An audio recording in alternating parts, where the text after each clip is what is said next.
Without a doubt, one of the most controversial topics of Michael Jackson's life is his relationship with children. The scandals and rumors surrounding allegations made against Jackson are the subject of seemingly endless speculation. As we told you before, Michael Jackson has no editorial control over the content of this program. What you see and hear is intended to be an unbiased presentation that allows you to draw your own conclusions. Some years ago, you yourself were about to embark on a tour, and allegations were made about you and children. What about 1993? What happened? What was Michael Jackson doing? Because they don't know me. They don't know me. All that was false. Complete innocent guy. I would never do it. I would slit my wrist if I would hurt a child. He would never hurt a child. Never. It's not in him. No way. He would never do anything inappropriate with a child. It's the furthest thing from his mind.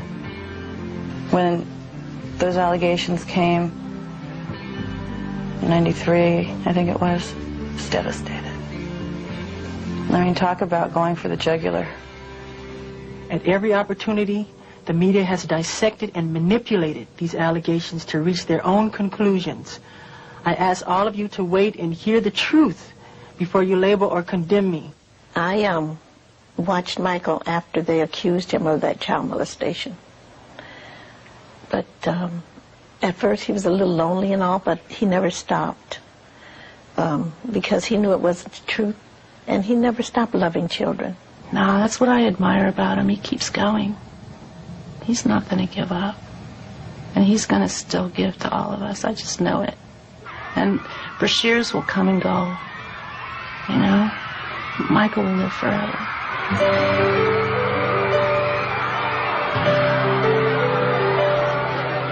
Apparently there's some confusion with sleeping in beds. My favorite thing to do is to sit in bed and watch TV.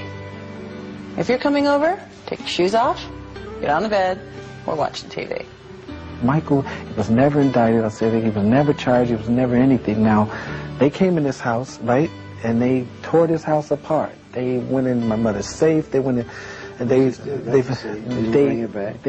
tore it up, and they went in my mother's high blood pressure pills, and they were looking at, I mean, just what were they looking for? They were trying to get some crap on Michael that was not true. What hurts you most? When they lie. The lies. The complete lies. And it hurts.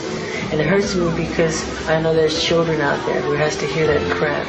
Why do people do that when all you have done is brought some of the most beautiful music, most beautiful popular music that many of us have ever heard? Why do people want to judge you if you've done, all you've done is been an artist and brought wonderful music? Because with success, people become jealous. It hurts to be misunderstood. No matter how much you try to put people on track, there will still be some judgment, things said that it's so far from the truth. Following the broadcast of Mr. Bashir's special, the speculation about what went on in Jackson's private life was once again headline news, primarily due to the story of Gavin, a young man who had reportedly been dying of cancer.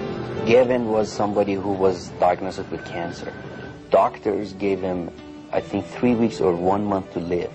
One of his last wishes was to meet Michael, a request fulfilled through Los Angeles businessman Jamie Masada. Then he said to me, he said, under his breath, he said, I want to meet Michael Jackson.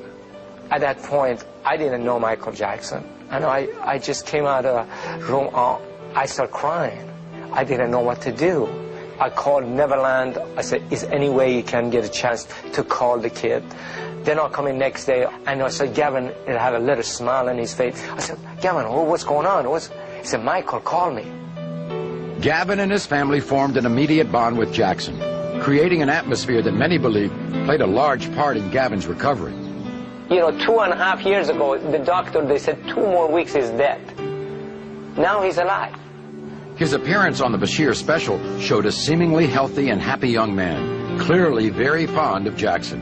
And while Mr. Bashir did touch on Gavin's amazing recovery, many believe that the real focus was on Michael's relationship with the young man, especially the revelation that they had spent the night in the same room. The thing is upset me right now. The reason I'm giving you in the interview, because Gavin called me. He was crying on the phone. He went in gas station. The kid in gas station, they start kidding. Oh, you are the kid doing this with Michael. You slept in Michael. It's horrible to do to a kid. This kid been through life. He's been through horrible life so far. Since Mr. Bashir's documentary aired, Gavin and his mother have gone into seclusion after being bombarded by requests for interviews from tabloids around the world.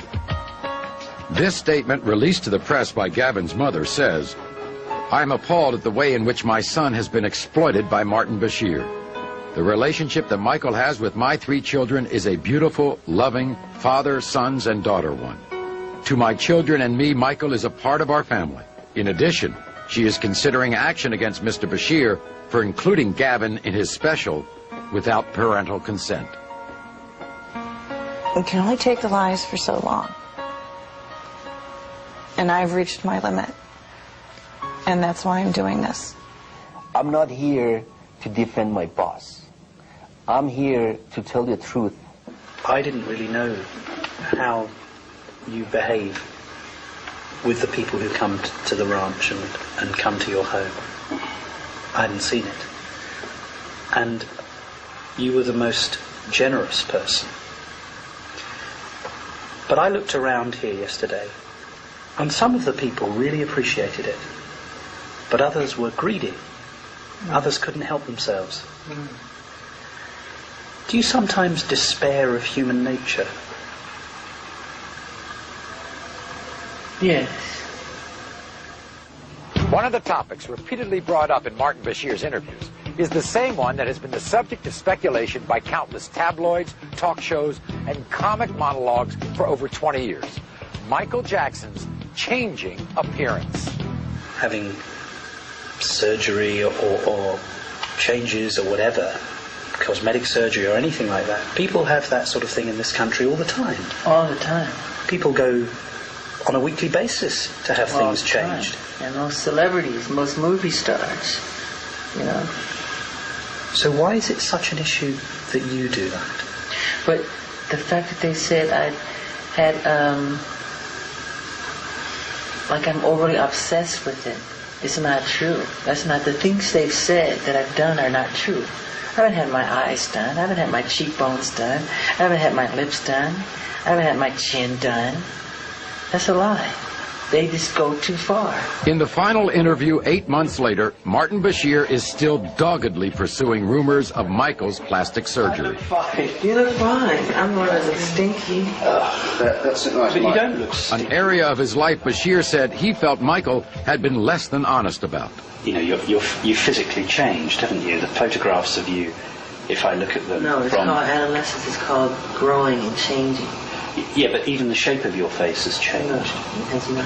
I've had no plastic surgery on my face, just my nose.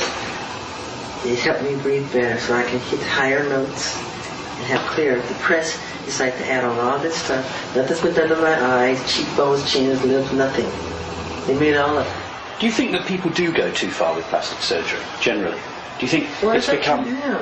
So why are you so defensive when people say, Mick Jagger's had one, Paul McCartney may have had one, oh, Michael Jackson's had one? They don't do it that way. What do they do? They just pick on me like I'm the only one that does it. That's why. So if people said, well, actually, Michael's the same as everyone else, Yeah. then it wouldn't upset you so much. It would upset me so much. You know, if you want to have a facelift, you have a facelift. Yeah. If it makes you happy.